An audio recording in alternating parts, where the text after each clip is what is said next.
Hi, good evening, ladies and gentlemen. And let me extend gratitude to the Barbados Light and Power, a brother that we sometimes fight with, but at the end of the day, we work together. And that's how brothers should really operate. That's the love of brotherhood. This evening, I'm going to have a short discourse on the proposed national energy policy for Barbados. Now we are referring to it affectionately as BNEP.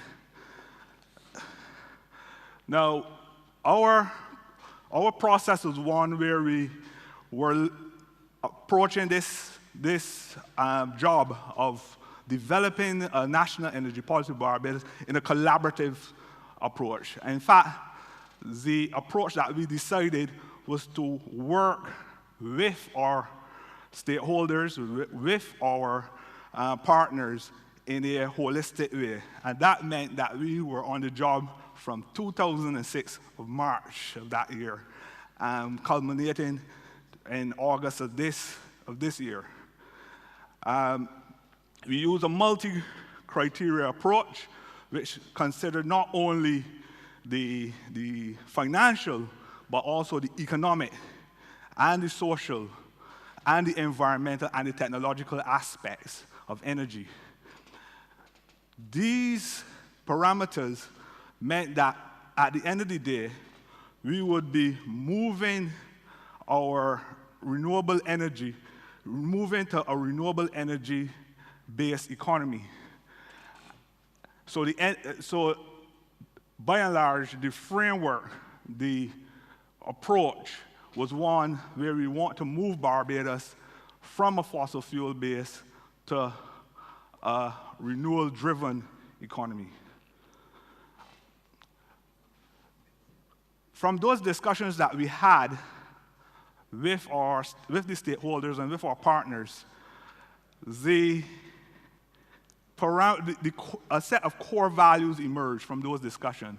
And this policy was not done in a room or simply in an office or at a desk. It was done on the road. We visited persons at their locations. We had sit-downs with the Barbados Light and Power, sit-down with those in fossil fuel, and we spent a lot of time interacting with the sector. And from that, a set of core values emerged. Stability was identified, not just in price, but in regulatory and legislative framework. Also, reliability was said. If we are moving to a renewable energy-driven economy, we need to ensure that the lights come on when we turn the switch, when we turn on the switch. And when that switch is on, we want the lights to be on. There's no point having nice gadgets on the roof, nice-looking windmills, and no power.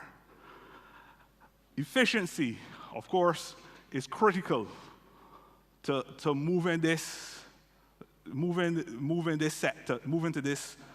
economy to this type of environment. Was emerged, and diversity. I cannot stress diversity enough, because we need to have not only intermittent, but be able to transition to base load technologies as well.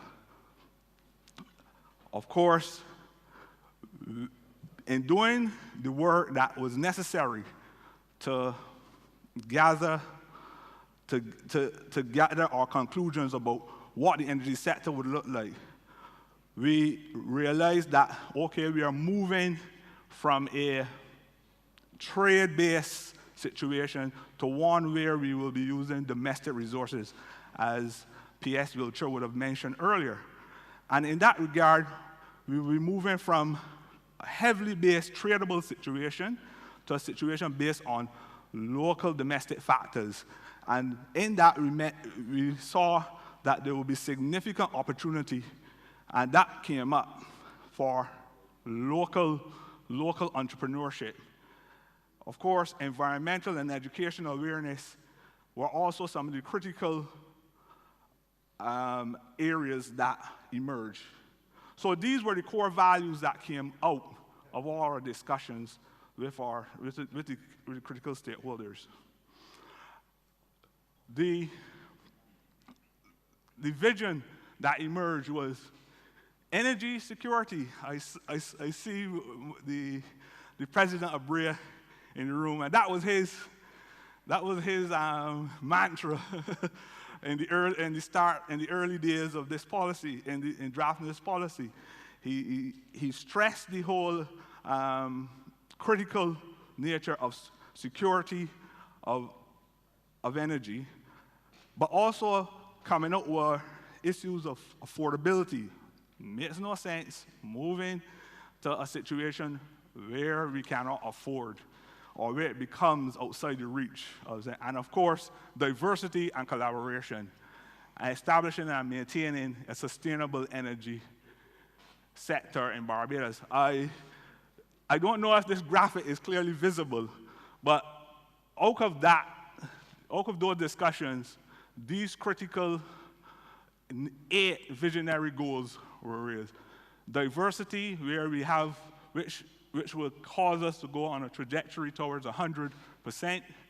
Efficiency, where we want to make sure that we do that, but do it in a feasible way, taking the multi-criteria approach into consideration, where we want not only to achieve it from a financial standpoint, but also from an economic and environmental standpoint.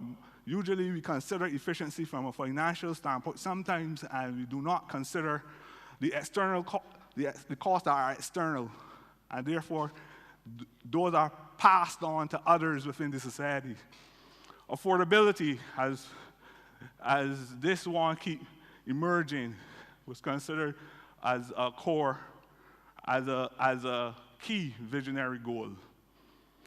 Reliability, capacity, and collaboration also emerge, as well as the environment, and of course, management of the sector by clear regulatory and legal environment.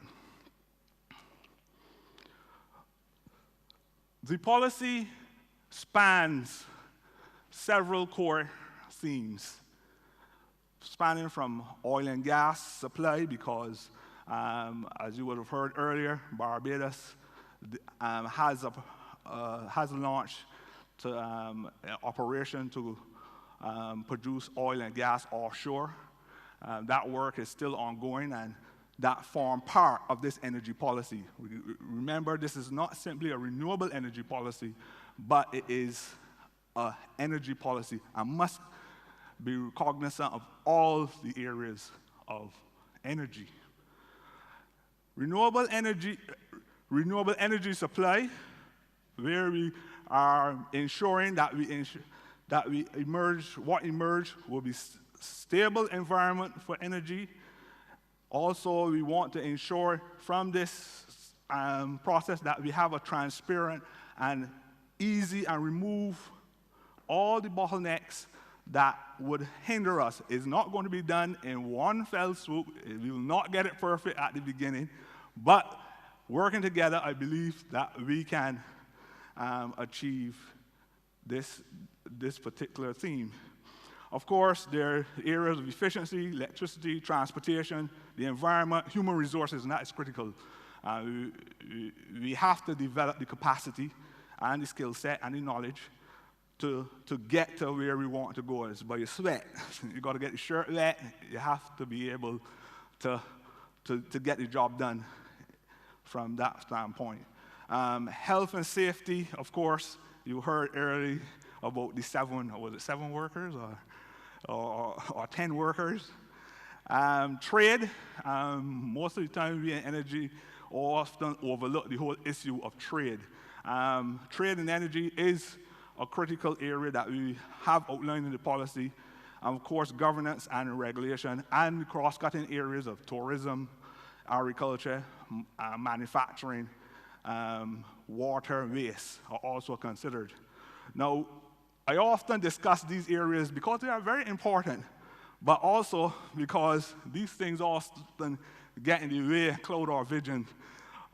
When people see targets and numbers, They get kind of excited and forget about the how and the means by which we want to get to those numbers. So I'd like to discuss first what we want to do, what is our target, what is our vision first, and then it's like putting the context on the numbers and the numbers with the context. So ideally, and this is in energy, this is not capacity. We are talking about 15 solar and that translates to 320 megawatts by 2037. We are looking at wind, and that is an area that we believe is going to be a critical one. PS again mentioned going back to our beginnings, where wind was one of the key sources of energy back in the early days, where you would have seen a windmill at varying points in Barbados at some points at that point in time. Of course, biomass and waste energy, where we are looking at, because of its base load nature, 643 gigawatts, and natural gas, which is going to include biogas of 152 gigawatts, and also we are hoping to put into the natural gas grid about 22 million cubic meters of gas a year by 2037, either a mixture from the traditional source or as well as from the biogas, from biogas. And of course, we've targeted in our analysis, and this is what we came up with, of 141,500 barrels a year of biofuels. Now, this is a starting point initial. This is not to say we're going to stick rigidly to these targets. If opportunity affords us to expand upon it, and opportunity says that we can do better, these are what we consider as the minimum. So what does this translate in actual workable on the ground action? For one, we want to, by 2022, have 19% of the fossil fuel out of the system. If we get that happening, I think we'll be on the road. I think I did some stuff here. That translates to about 34% of renewables and bridging fuels by 2022. And by 2027, which is the next 5 years thereafter, 38%, and 56% by 2032, and 75% by 2033. Now, this takes into consideration the cost of getting to these points. Of course, there are technologies that are there that we have to consider that are currently producing energy that we have to be cognizant of, and if we